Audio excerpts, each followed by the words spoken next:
Nasurpresa ang mga diver sa Mediterranean Sea na makita nila sa kanilang pagsisid ang pinakamalaking predatory fish sa mundo, ang Great White Shark. Bakit kaya tinuturing nila itong pambihira? Kuya Kim, ano na?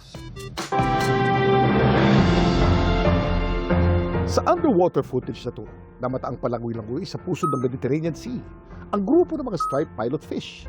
Kasama ang isang marine predator, isang Great White Shark. Ang natural shark sighting, kinamanghan ng mga eksperto. Ito rin kasi marahil ang kauna-unahang pagkakataon na may na-video ang adult Great White Shark sa Mediterranean Sea.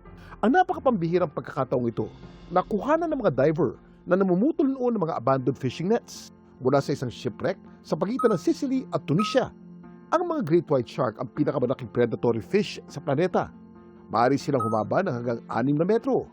Sila rin ay warm-blooded. Ibig sabihin, kaya nilang paratilihin ang kanilang internal body temperature di tulad ng ibang cold-blooded na mga pating. Ang mga Great White Shark makikita sa halos lahat ng katubigan sa ating planeta. Pero ayon sa isang pag-aaral ng mga US scientists, napag-alaman na nanganganib ng mawala ang mga pating na ito sa Mediterranean Sea dahil sa illegal fishing.